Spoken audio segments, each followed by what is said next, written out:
Bonjour.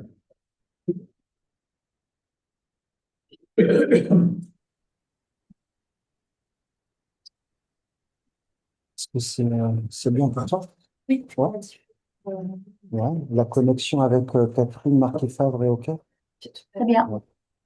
Oui. Bonjour Catherine. Bonjour à tous. Bonjour Adrien. Bon. Donc on s'entend bien. Voilà. OK, super. Bon, merci à tous pour cette participation à la soutenance de thèse de Salomé Wanty. Je m'appelle Adrien Pellat, je suis professeur à l'Université du Mans et donc les collègues présents dans ce jury m'ont fait l'honneur de présider.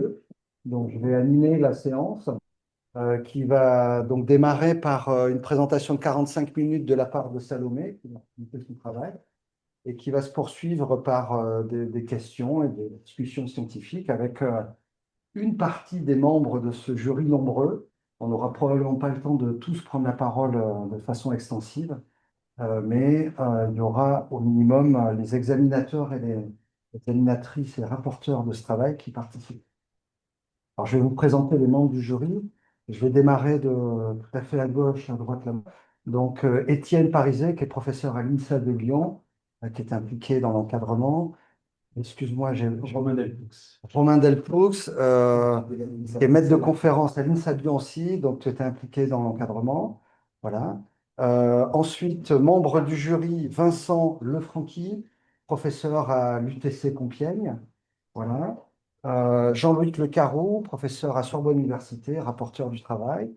Jean Le Béneret, d'Assaut, Anciennement d'assaut. anciennement d'Assaut, voilà, c'est ça. Dire docteur en génie électrique. Docteur en génie électrique. Euh, Sandra Forget, qui est docteur en acoustique et qui est ingénieure chez Renault. Ensuite, que je dise, Martin Bernès Glesser. Glesser. Et moi, je suis d'assaut.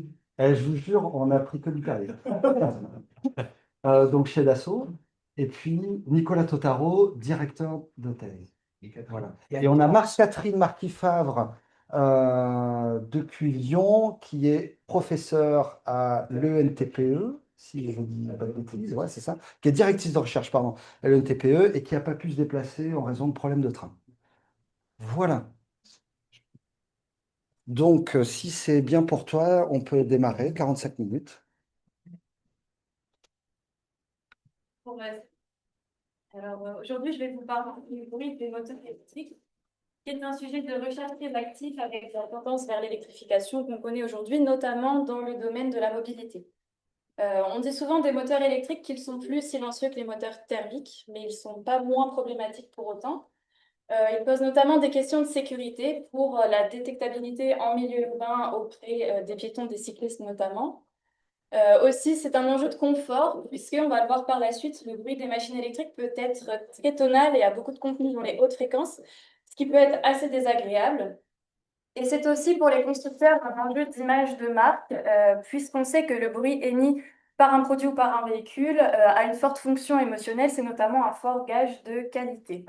Alors, la solution qu'on trouve le plus souvent pour répondre à ces trois critères, c'est l'ajout de bruit synthétique par-dessus le bruit naturel du moteur avec un système d'avertissement sonore qui permet aussi de répondre à la réglementation en termes de niveau. Nous, dans le cadre de cette thèse, on s'est placé dans une démarche un petit peu différente puisqu'on s'est intéressé au bruit de la source, de sorte à mieux comprendre comment elle émet du bruit et sur quels paramètres on pourrait jouer pour venir modifier ce bruit, ce qui n'empêche pas d'ajouter du bruit synthétique par-dessus par la suite. Alors avant de vous présenter les travaux de thèse, j'aimerais vous rappeler rapidement le fonctionnement d'un moteur électrique. Et on va se placer dans le cadre des machines à aimant permanent qui comportent deux grandes parties, donc un stator fixe et un rotor qui tourne. Dans le cas présent, notre rotor comporte 8 aimants qui créent un champ magnétique permanent. Et les dents du stator sont bobinées, et lorsque le courant circule dans le bobinage, il induit un champ magnétique qui vient interagir avec celui des aimants pour créer une interaction électromagnétique. Donc l'idée pour faire tourner le rotor, c'est de créer un courant tournant pour créer un champ tournant sur lequel vont s'aligner les aimants du rotor pour entraîner la rotation. Dans l'idéal, pour créer un courant tournant, on voudrait alimenter notre machine avec 3 signaux de tension sinusoïdale déphasés de 120 degrés. En pratique, les machines sont souvent alimentées par des sources de tension continue, comme les batteries. Donc, on a besoin d'une étape intermédiaire pour alimenter évidemment notre moteur avec des signaux de tension à fréquence, amplitude, phase variable pour vraiment faire varier la vitesse et le couple. C'est là qu'intervient la modulation en largeur d'impulsion que j'appellerai LMI par la suite. Donc, cette technique consiste à hacher la tension continue délivrée par la source avec un onduleur qui comporte des interrupteurs qui viennent successivement s'ouvrir et se fermer pour alimenter les différentes phases. Et donc, pour calculer le comportement de ces interrupteurs, la MLI consiste à superposer notre signal de tension sinusoïdale qu'on aimerait transmettre à la machine dans l'idéal, avec une porteuse triangulaire. Et chaque point d'intersection entre sinus et triangle correspond à un instant de commutation, donc une activation d'interrupteur. Donc la machine est vraiment réellement alimentée avec un signal de tension créneau, avec en partie supérieure les instants où les interrupteurs sont fermés, et inversement, en partie inférieure, les moments où ils sont ouverts. Et donc quand on mesure le courant en circulation dans la machine, on retrouve bien notre sinus fondamental qui nous intéressait, mais il y a aussi de nombreuses harmoniques haute fréquence qui se sont générées suite à cette découpe de tension. Dans l'entrefer, c'est-à-dire entre le rotor et le stator, donc les interactions électromagnétiques qui permettent la rotation génèrent aussi des excitations électromagnétiques qui se concentrent au bout des dents du stator et se transmettent à son enveloppe externe qui va alors vibrer et rayonner du bruit. On peut donc dire que le processus de génération du bruit électromagnétique dans les machines électriques est multiphysique, puisque c'est bien la tension qui permet de créer le courant pour induire du flux, les interactions créant aussi des excitations qui font vibrer la machine qui va rayonner du bruit. L'avantage, c'est que le spectrogramme caractéristique du bruit électromagnétique est facilement reconnaissable. Donc ici, je vais vous présenter un spectrogramme caractéristique avec la fréquence en axe horizontal, la vitesse en axe vertical, et on va se placer dans le cas où on fait une montée en vitesse. Le premier harmonique qu'on trouve, c'est le fondamental. Alors dans le bruit, il est à 2 fois la fréquence électrique, qui est la fréquence du sinus de commande. Et cette harmonique est indispensable puisqu'il est lié à l'alimentation du moteur qui permet sa rotation. Quand on monte un peu dans les hautes fréquences, on trouve des harmoniques spatiaux qui sont générés notamment par des effets géométriques entre le rotor et le stator. Et ces harmoniques, vous le voyez, ont une fréquence proportionnelle à la fréquence électrique, donc ils sont porteurs d'une information acoustique qui est cohérente avec la vitesse du moteur. Par contre, quand on monte encore dans les fréquences, on trouve les fameuses harmoniques MLI qui ont été générées par notre processus de découpe d'alimentation. Et vous pouvez voir qu'ils ont une structure différente des précédents, puisqu'ils forment des V autour des multiples de la fréquence de découpe, que j'ai appelée F sui, qui est la fréquence de la porteuse triangulaire. Donc ces harmoniques peuvent être porteurs d'une information acoustique assez perturbante, puisque certains baissent en fréquence lorsque le moteur accélère. Et c'est sur ces harmoniques MLI que l'on a travaillé, qu'on a étudié pendant la thèse. Donc on pourrait avoir l'idée, en voyant simplement ce spectrogramme, de venir décaler les harmoniques MLI vers les hautes fréquences pour les placer au-dessus de la limite audible pour simplement les éliminer. Malheureusement, la fréquence de découpe est proportionnelle à la génération de pertes à chaque activation des interrupteurs. Donc augmenter la fréquence de découpe, ça serait venir générer trop de pertes. C'est pourquoi on la place en dessous de la limite de l'audible, notamment dans les applications automobiles. Ce n'est pas forcément le cas pour toutes les applications. Donc, dans la suite de la présentation, je vais vous dresser un état de l'art de la question du bruit lié à la MLI. Je vais vous présenter un modèle de simulation qu'on a développé pour étudier cette question et je vous expliquerai comment on l'a validé d'un point de vue perceptif et puis comment ça nous a mené à proposer une nouvelle méthodologie expérimentale qu'on a appelée l'exploration sonore. Et enfin, je conclurai évidemment sur l'ensemble des travaux. L'état de l'art sur la question du bruit des moteurs électriques est riche. C'est un sujet de recherche très actif. Par contre, on trouve moins de papiers sur la question du bruit de la MLI en particulier. Donc ici, j'ai sélectionné 8 études des 15 dernières années qui correspondent un peu à notre sujet de recherche. Donc vous pouvez voir que dans la plupart des cas, les auteurs s'appuient sur des signaux mesurés plutôt que simulés pour leurs études. Et quand je vous ai défini la MLI, j'ai utilisé un signal de commande parfaitement sinusoïdal pur. En pratique, je vous expliquerai par la suite qu'il peut exister différentes stratégies MLI qui reposent sur différentes formes d'ondes. Tout ce qu'il faut retenir pour l'instant, c'est qu'il y a différentes stratégies MLI qui aboutissent à différentes signatures sonores. Or, on voit que peu d'auteurs considèrent suffisamment de stratégies pour pouvoir tirer des conclusions un peu générales sur la question.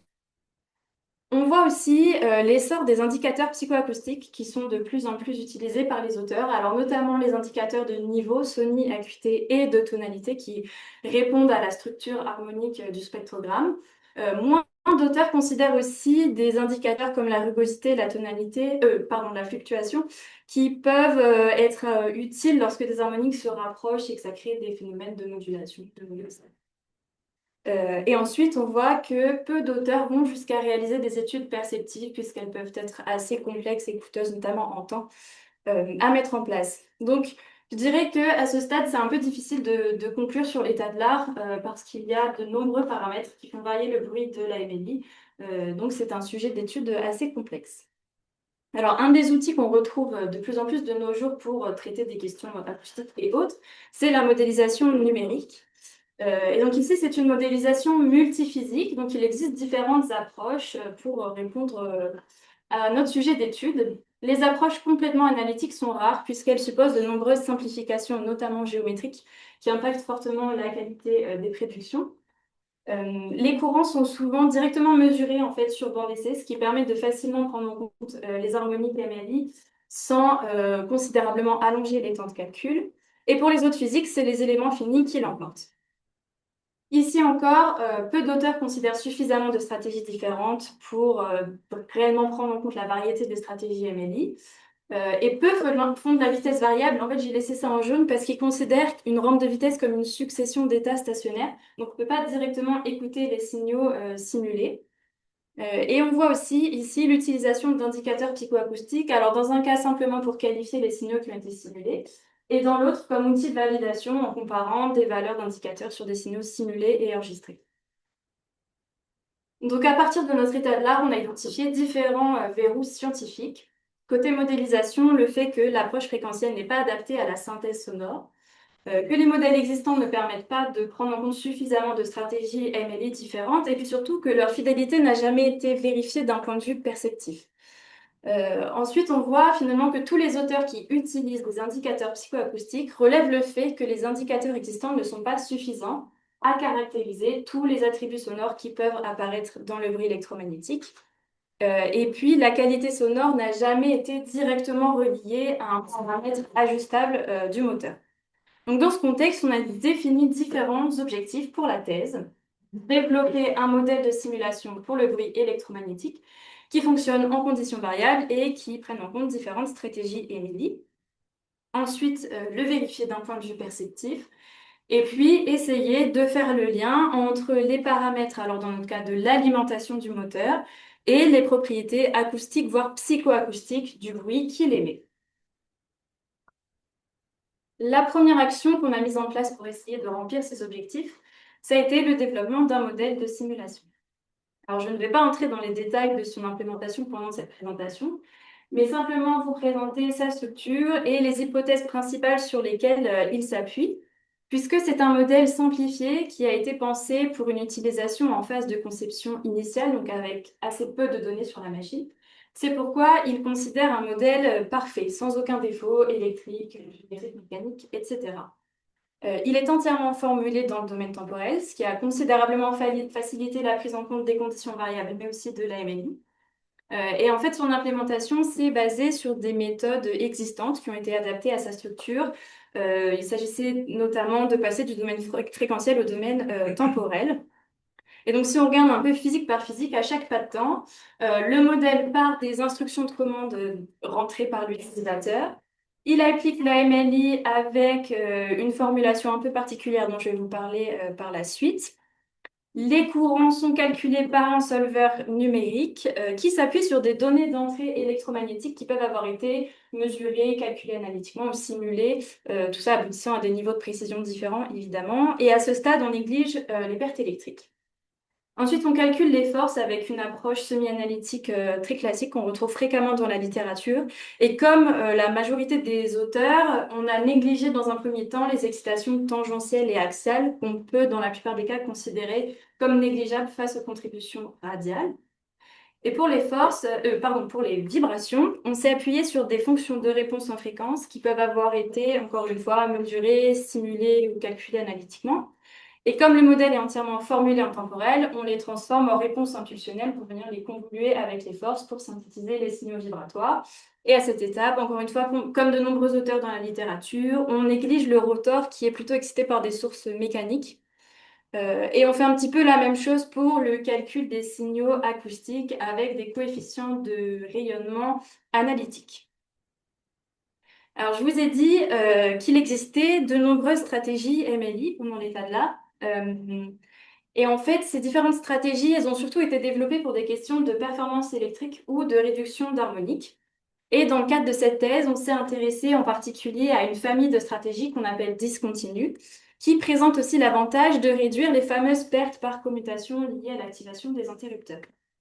Pour les construire, on repart de notre cas parfaitement sinusoïdal et on vient injecter une séquence nulle qui a pour effet de modifier notre forme d'onde de tension sans modifier la valeur de tension moyenne sur la période électrique.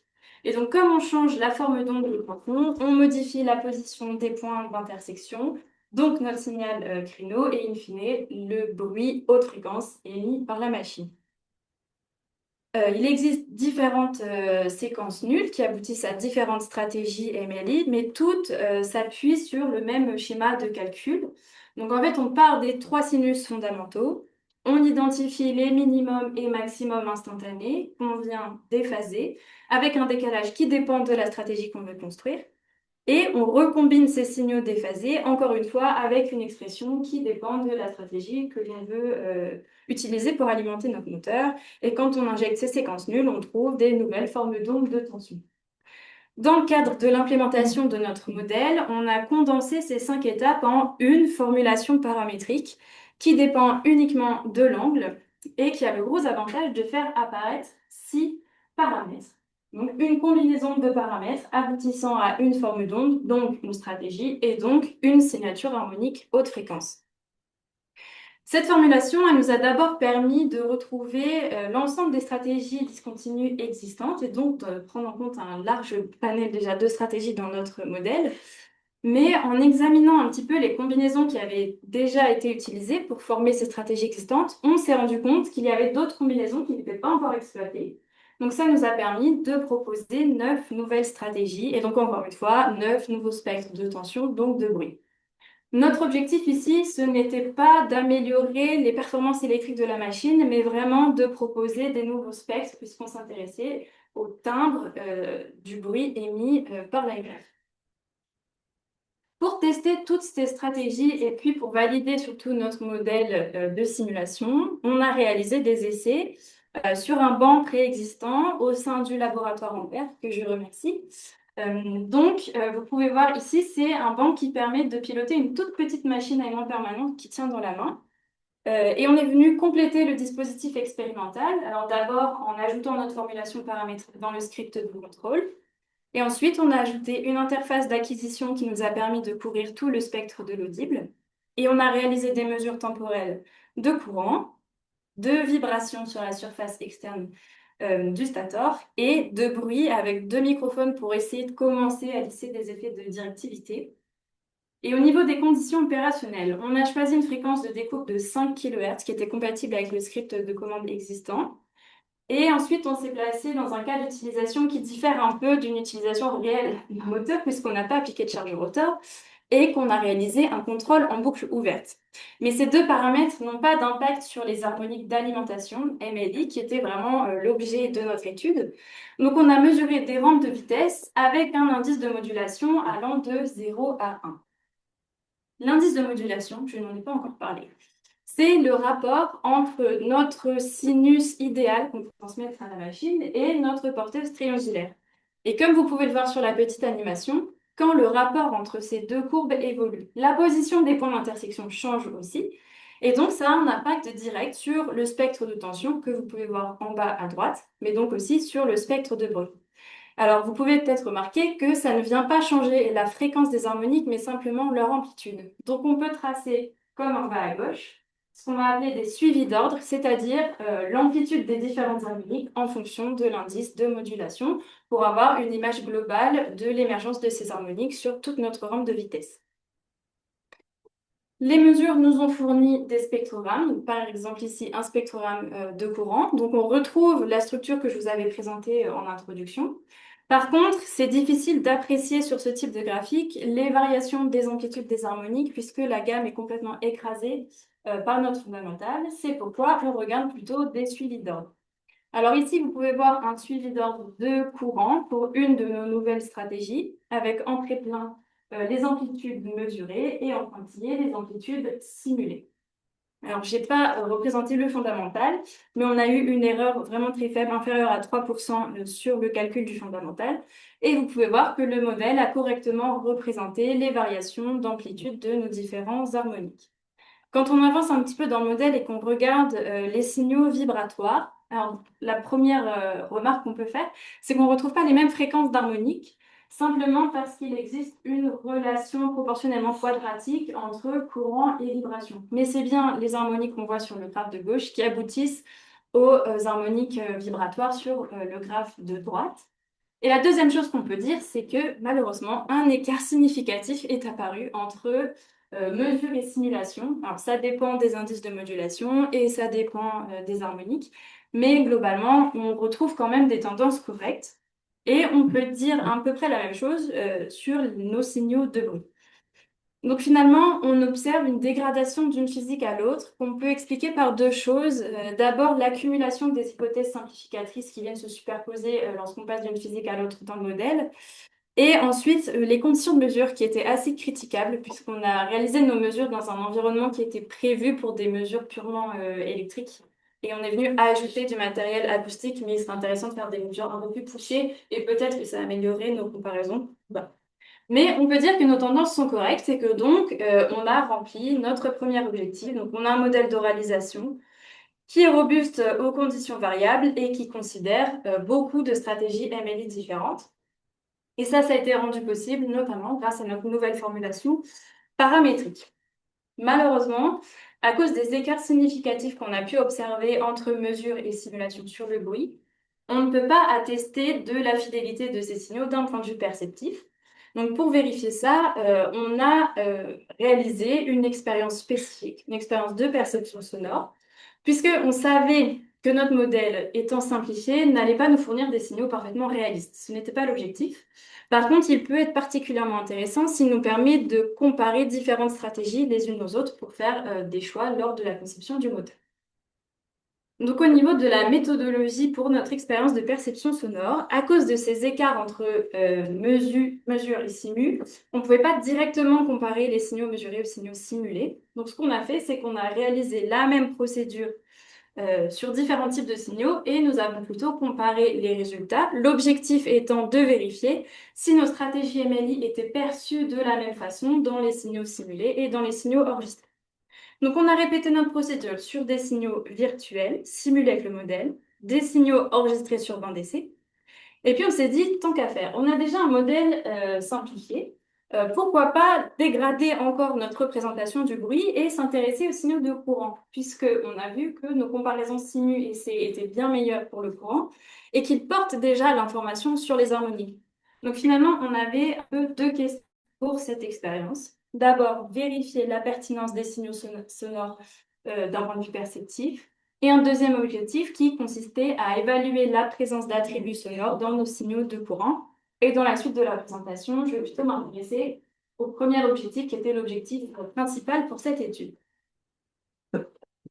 Donc, grâce à notre nouvelle formulation de la MLI, on avait un large nombre de stratégies, trop pour pouvoir toutes les présenter à nos participants, donc il a fallu faire un choix. En observant un peu ces suivis d'ordre acoustiques qui sont un peu des représentations visuelles de leur signature sonore, on s'est rendu compte qu'il existait des similarités entre certains groupes de stratégies. Et c'est ainsi qu'on a formé différentes familles MLI. Et en regardant les combinaisons de paramètres qui avaient abouti à chaque stratégie dans chaque famille, on s'est rendu compte qu'en fait, l'association d'une stratégie à une autre au sein d'une famille correspondait à l'utilisation des mêmes paramètres alpha 0 et k0. Donc là, on a établi un lien direct entre deux paramètres de notre forme d'onde de tension et la signature sonore du bruit émis par le moteur.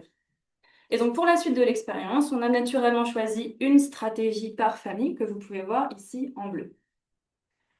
On a enregistré les stimuli sur un banc d'essai différent pour des raisons tout à fait pratiques pendant la thèse, mais c'est un petit peu le même principe. On pilote ici une machine un moteur de machine à laver que vous pouvez voir juste ici, avec un script Python dans lequel on avait aussi implémenté notre formulation paramétrique. On s'est placé au niveau du point d'opération à une vitesse de rotation faible, de sorte à limiter l'émergence de bruits mécaniques, puisque notre modèle ne prenait en compte que les bruits électromagnétiques. Et on a baissé la fréquence de découpe par rapport aux mesures de validation, tout simplement pour que les signaux soient moins pénibles à entendre pour les participants, puisque ça peut quand même être très désagréable à la longue. Et donc pour préparer nos signaux, on a appliqué un filtre passe-haut, encore une fois, pour venir éliminer toute émergence de bruit mécanique. Nos stimuli duraient 3 secondes. On a appliqué un fondu linéaire en entrée et en sortie, simplement pour le confort d'écoute. Et on les a normalisés en Sony, bien que à la mesure, on n'ait pas constaté d'écart important, puisqu'on a toujours la même quantité d'énergie à peu près aux mêmes fréquences dans le spectre d'une stratégie à l'autre. Au niveau de la procédure, on a eu 38 participants. Donc l'expérience s'est déroulée au sein du laboratoire à Lyon, dans une cabine acoustique. Et on leur a demandé d'abord de faire des comparaisons par paires, c'est-à-dire d'évaluer toutes les paires de stimuli qu'il était possible de former avec nos 8 signaux, et d'évaluer à chaque fois leur ressemblance de très différents à très similaires.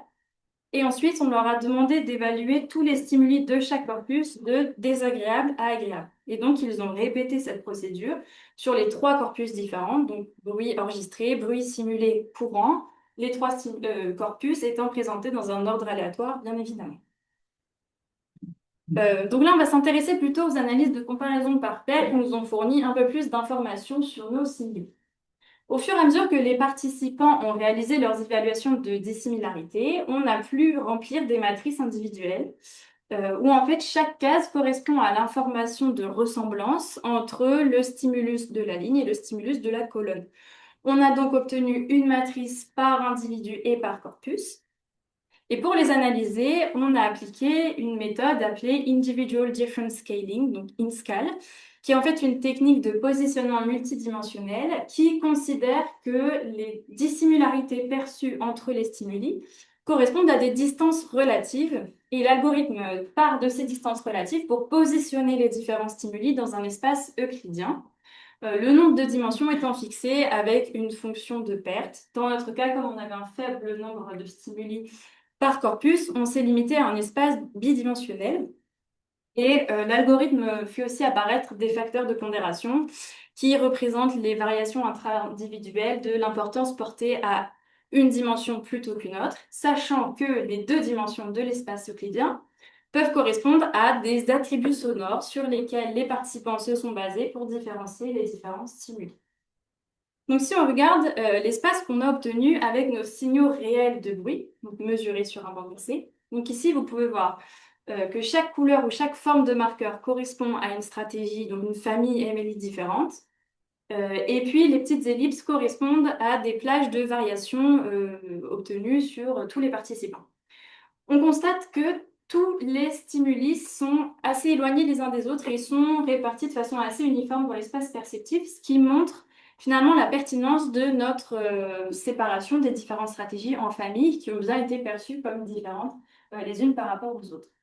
Et si on vient superposer sur cet espace celui qu'on a obtenu avec nos signaux virtuels, simulés avec notre modèle, on se rend compte que les marqueurs vides virtuels sont placés vraiment à côté des marqueurs pleins réels, ce qui montre finalement, alors non pas que nos signaux sont parfaitement réalistes, mais que les 2 attributs sonores utilisés par les participants pour différencier les stratégies ont bien été représentés par notre modèle de simulation. Donc ça montre la validité de notre modèle du point de vue de ces 2 attributs sonores. Et maintenant qu'on a montré la validité du modèle, on a envie d'identifier évidemment ces 2 dimensions.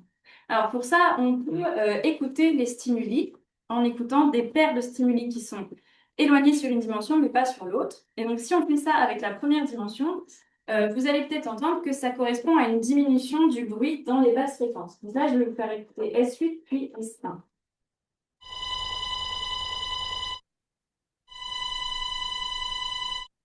Un bruit plus aigu dans le deuxième cas.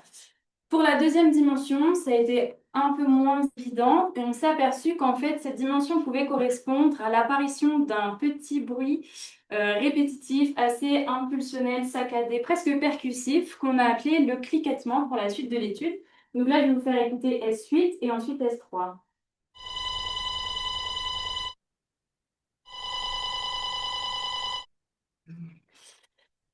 Et donc, ces interprétations, pour l'instant, elles sont parfaitement subjectives, c'était simplement par l'écoute. Donc, pour essayer de les rendre un peu plus objectives, on a utilisé des indicateurs psychoacoustiques. Donc, en fait, on a calculé les valeurs de nos différents indicateurs pour tous les stimuli et on a cherché une corrélation avec la position des stimuli sur chacune des 2 dimensions. Pour la première dimension, sans grande surprise, la position des stimuli a présenté un fort taux de corrélation avec la sonie basse fréquence, qu'on a calculée comme la somme des sonies spécifiques en dessous de la fréquence de dépôt, 1 kHz, donc le volume sonore dans les basses fréquences. Pour la deuxième dimension, on n'avait pas connaissance d'un indicateur pour le cliquettement, donc on a essayé des indicateurs de rugosité, puis de tonalité, mais comme vous pouvez le voir, ça n'a pas donné de résultat concluant. Et donc ça montre bien le constat qu'on avait fait tout à l'heure à la fin de l'état de l'art, que finalement les indicateurs existants ne sont pas suffisants pour décrire tous les attributs sonores, puisqu'ici, ils ne fonctionnent pas avec le cliquettement. Donc, on ne s'est pas laissé abattre et on a conçu une deuxième expérience de perception sonore. Donc, on a demandé, cette fois-ci, à nos participants d'évaluer vraiment la présence de cliquettement sur une échelle allant de très faible à très forte au sein de 60 signaux synthétiques qu'on avait construits en reproduisant à peu près le spectre de la MLI, c'est-à-dire des pieds d'harmonie autour des multiples de la fréquence de découpe.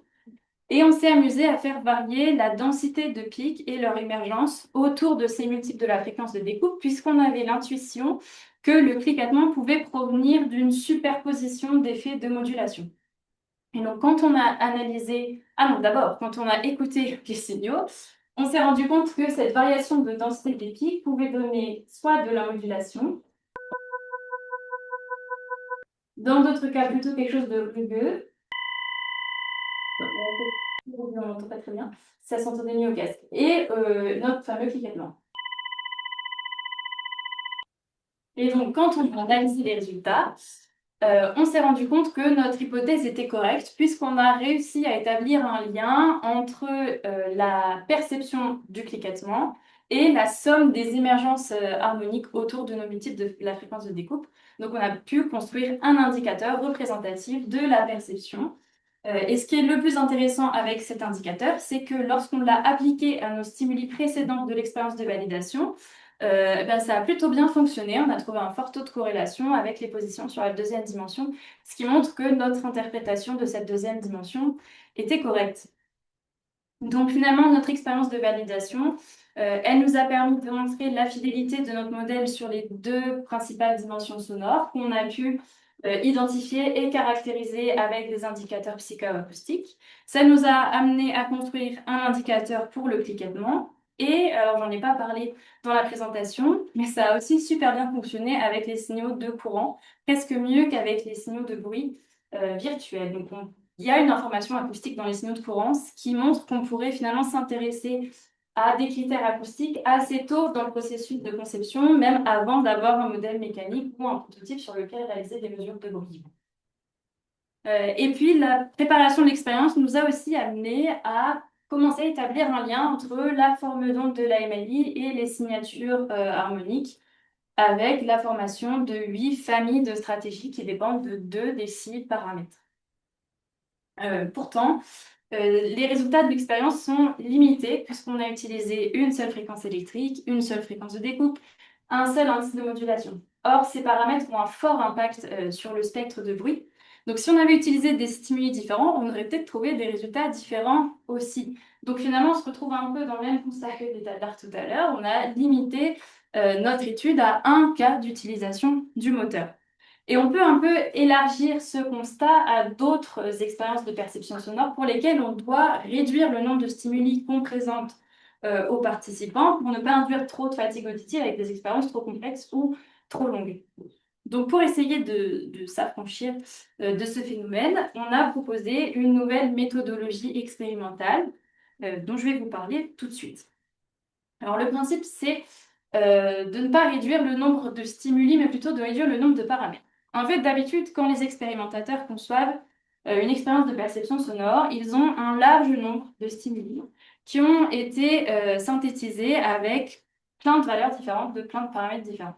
Et ils viennent piocher parmi ces stimuli, lesquels ils trouvent personnellement pertinents pour l'étude, alors parfois en utilisant des indicateurs ou en faisant une première expérience pour mieux préparer la seconde. Dans notre cas, on s'est dit plutôt que de piocher certaines valeurs de paramètres et risquer de passer à côté de phénomènes locaux, pourquoi pas plutôt choisir seulement 2 paramètres, mais présenter aux participants l'ensemble des configurations sonores auxquelles ils peuvent aboutir. Donc, on a conçu une méthodologie dans laquelle le participant fait face à ce qu'on a appelé cette surface sonore construite par 2 paramètres et dans laquelle il vient déplacer un curseur avec un son qui évolue en fonction de la position, de sorte à balayer un large nombre de configurations de façon rapide et interactive. Pour illustrer ce principe, je vais vous montrer une petite vidéo. Donc, vous allez voir que lorsque le participant fait bouger le curseur, le son évolue avec la position.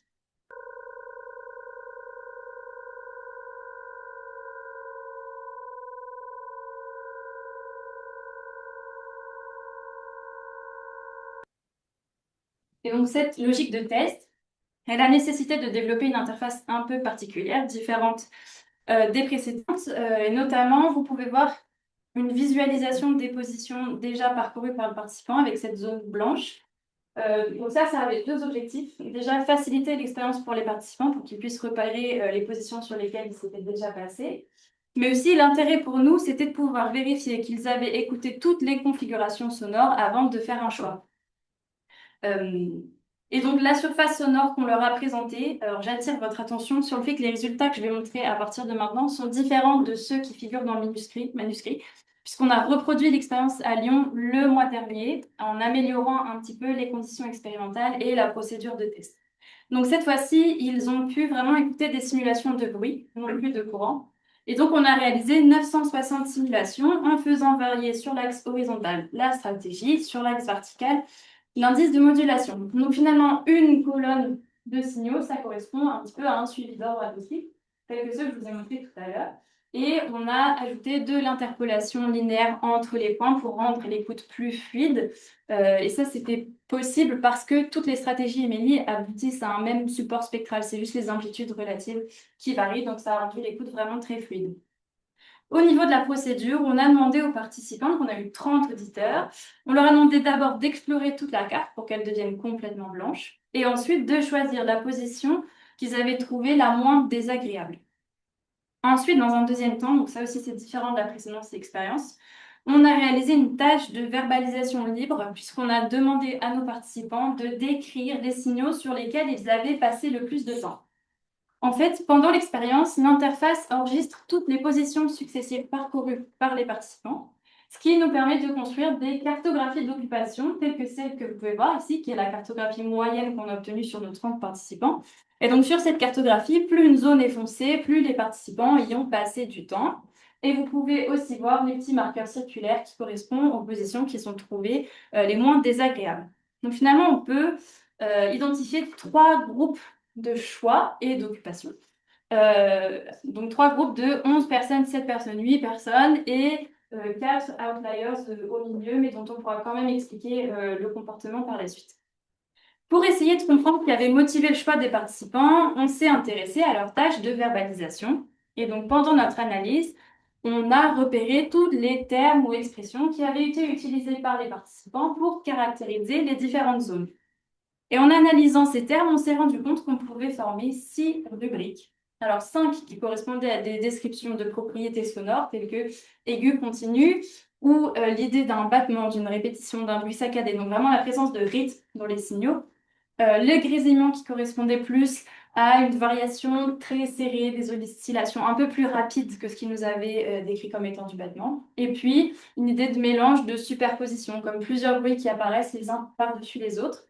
Et on a aussi une rubrique qui correspond à une description de la source. Et donc, les participants étaient bien informés qu'il s'agissait de bruit de moteur électrique et pourtant, 22 d'entre eux nous ont parlé de bruit de moteur thermique. Comme les participants se sont appuyés sur leur cartographie d'occupation pour décrire les signaux, on a aussi pu faire des cartes, des cartographies d'apparition de nos différents termes. Donc sur ces cartes, en fait, plus une zone est foncée, plus elle a été décrite comme aiguë, présentant du mouvement, de la superposition, etc. Et donc l'analyse de ces cartes permet de mieux comprendre le choix qu'ils ont réalisé. Par exemple, si on regarde la carte qui correspond au bruit de moteur thermique, ça correspond à peu près aux 2 premiers groupes dans la partie supérieure de la carte. Et à l'inverse, par contre, si on regarde le groupe en bas à droite, ça correspond plus à des signaux continus où ça fonctionne aussi très bien avec la carte du caractère aigu des signaux. Donc ça nous donne déjà une petite idée sur le choix des participants avec en fait la moitié supérieure de la carte qui correspondait à un bruit de moteur thermique et la partie inférieure qui leur rappelait plutôt un bruit de véhicule électrique plus aigu, plus sifflant, etc. Et donc pour rendre encore une fois cette interprétation plus objective, on a utilisé des indicateurs psychoacoustiques puisqu'on avait nos 960 simulations de bruit. On a calculé la valeur de nos différents indicateurs sur chacun des signaux et ça nous a donné des cartographies. Alors ici, vous pouvez voir la rugosité au milieu, le cliquetement qui est l'indicateur qu'on avait construit à droite. Et on remarque une forte corrélation entre différents phénomènes locaux. Donc, par exemple, la zone de densité en haut à gauche sur le choix des participants correspond à une tâche de luminosité. Et puis, finalement, le bruit des moteurs thermiques présente toujours du cliquettement, alors que les participants en bas à droite ont choisi un bruit sans rugosité, sans cliquettement, ce qui correspond bien avec les attributs lisses, aigus qu'ils ont utilisés pour décrire les différents signaux. Et finalement, cette interprétation, elle fait écho à la conclusion du manuscrit qui disait que plutôt que de poursuivre la chasse à l'harmonique et la réduction de la présence d'harmonique dans les spectrographes de bruit, on pourrait à l'inverse chercher plutôt à les enrichir. Alors la MLI serait un moyen de le faire, mais il en existe évidemment d'autres. Enrichir les bruits pour retrouver des attributs sonores variables et qui pourraient notamment évoquer, comme vous l'avez vu, un bruit du moteur thermique. Donc, si on conclut sur l'ensemble des travaux que je vous ai présentés, je vous dirais que la nature multiphysique de l'objet d'étude, le bruit lié à l'alimentation des machines électriques, nous a mené à développer des outils variés. Alors, des outils numériques avec le développement d'un modèle de simulation, mais aussi le calcul des données d'entrée avec d'autres outils préexistants. Ça nous a amené à faire des caractérisations expérimentales. Alors, je vous ai parlé de la mesure temporelle de courant, de vibration, de bruit, mais on a aussi réalisé des analyses modales, des mesures de fonction de réponse en fréquence notamment, et ça sur 2 bancs d'essai différents. Et ensuite, côté perceptif, on a réalisé finalement 3 expériences différentes pour valider notre modèle de simulation, pour essayer de caractériser un attribut sonore qu'on avait repéré dans nos signaux, le cliquettement, et pour tester notre nouvelle méthodologie expérimentale. Et donc, chacune de ces rubriques aboutit à de nombreuses perspectives. Donc déjà, côté numérique, l'intégration d'une partie du modèle au sein du logiciel développé par l'entreprise sera l'occasion de l'optimiser, je n'en doute pas, de mettre à plat toutes les différentes techniques qui existent pour chaque étape, et aussi, pourquoi pas, d'intégrer la MLI aléatoire, puisque notre formulation spécifique de la MLI le permettrait assez facilement. Côté expérimental, il serait intéressant de caractériser nos nouvelles stratégies d'un point de vue électrique, puisque comme je disais tout à l'heure, pour l'instant, on s'est simplement intéressé à des aspects perceptifs, acoustiques. Alors, on sait quand même qu'elles permettent de faire tourner une machine, puisqu'on l'a enregistré, mais il serait intéressant de voir ce que ça donne côté perte et performance sur le fondamental de tension et donc de courant en sortie. Et il serait aussi intéressant de refaire des mesures dans un environnement acoustique contrôlé pour vérifier nos comparaisons simu et C. Et côté perceptif, il serait intéressant d'appliquer la méthode d'exploration sonore à un autre espace, alors qui pourrait être déjà un peu plus agréable, parce que là, tous les participants ont quand même relevé le fait que le bruit de la MLI restait toujours très désagréable, et surtout avec 2 paramètres continus, puisque là, un de nos paramètres, la stratégie, était de nature discontinue, ce qui nous a poussé à faire de l'interpolation, mais on pourrait imaginer un cas d'utilisation avec 2 paramètres de nature continue pour s'affranchir de cette interpolation. Et on aimerait aussi venir comparer les résultats de l'exploration sonore avec une autre procédure, par exemple des évaluations de préférence par comparaison par pair, pour voir si on aboutit au même choix ou pas, de sorte à vérifier si le mode de présentation des stimuli aurait un impact sur le choix final des participants. J'ai terminé ma présentation. Je vous remercie pour votre attention et j'étais très heureuse de vous présenter mes travaux de thèse aujourd'hui. Merci. Merci beaucoup.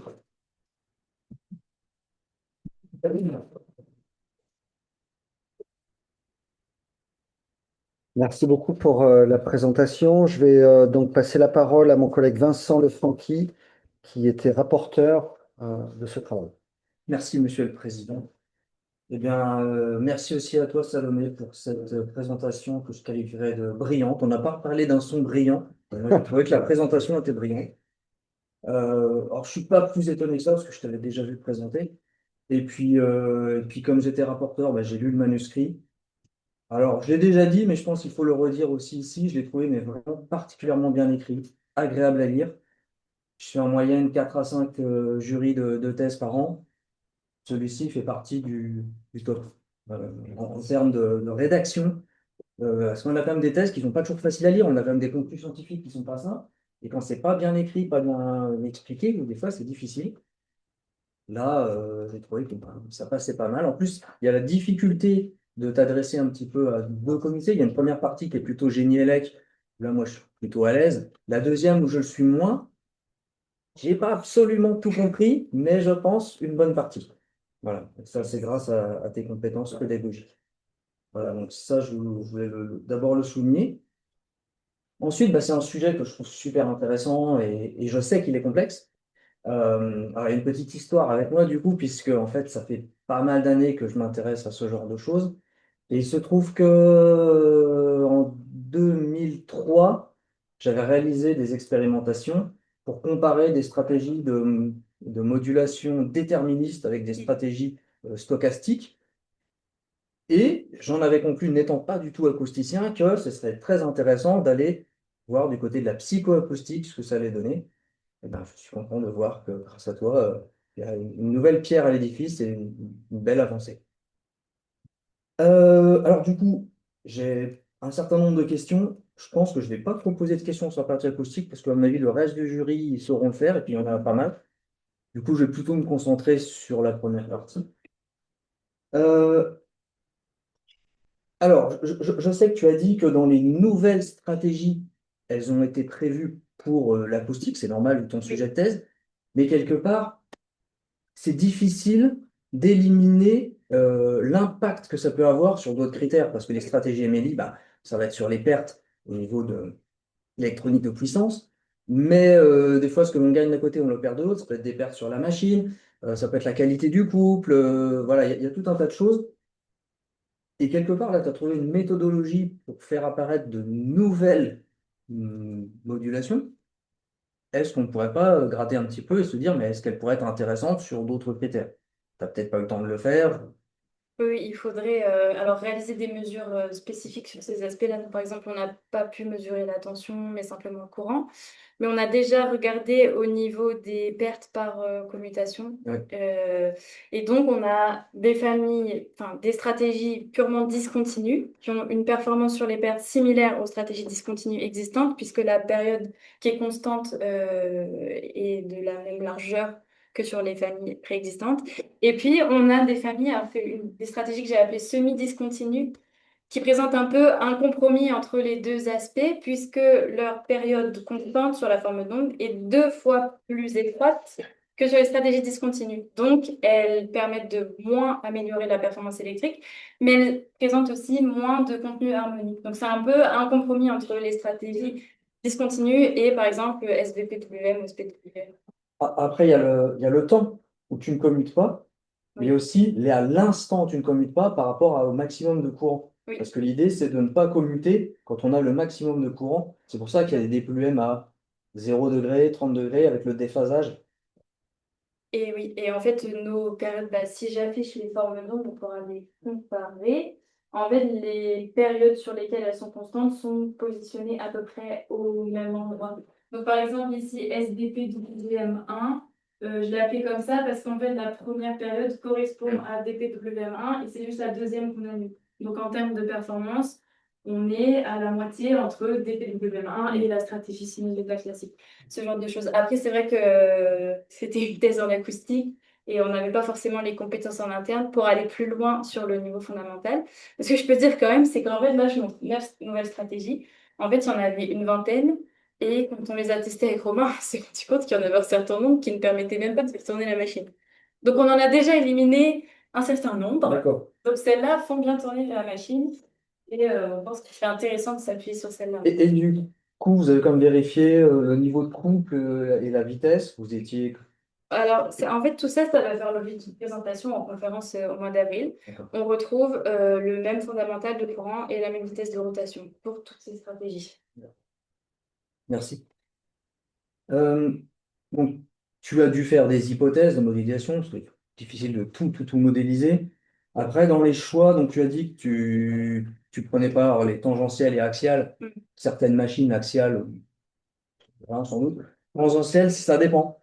Et il y a des cas où il faut quand même le regarder. Bon, là, pas- Oui, donc, je ne sais pas sur ces machines-là, ça peut expliquer voilà, comme tu disais, l'accumulation. Bon, mais ça, on ne sait pas forcément. Il faudrait faire un calcul avec des forces tangentielles et voir finalement l'impact que ça pourrait avoir. Les temps morts, par contre, des fois, c'est important. Oui. Les temps morts, ça va te mettre des vraies basses fréquences dans des 5, 7 voiles fondamentales.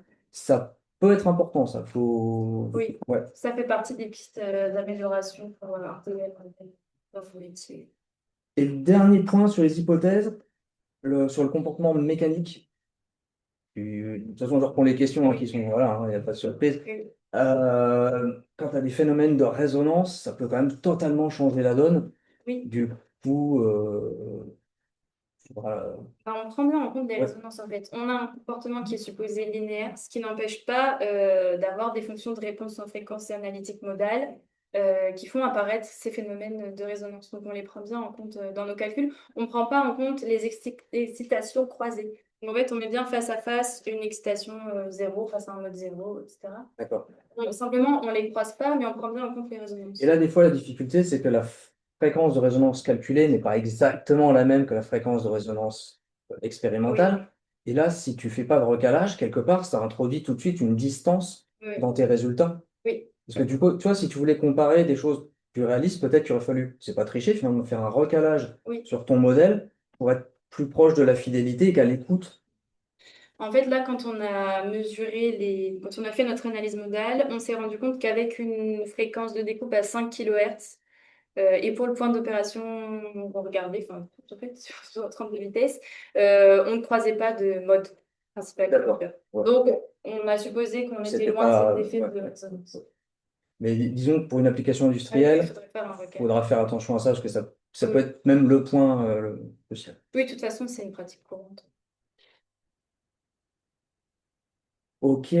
Ah, il y a un point que j'ai pas super bien compris, c'est sur ton approche sur la saturation magnétique avec les flux d'axe D et Q, qui sont d'habitude utilisés plutôt pour faire de la commande, mais du coup du fondamental, parce qu'on a des grandeurs globales, quoi. Oui.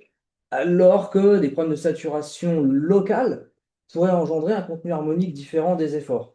Donc ça, je me suis dit, je ne sais pas si c'est la meilleure manière d'appréhender les choses. En fait, donc là, on utilise Bailycan qui appelle FEM pour faire des cartes de flux éléments finis.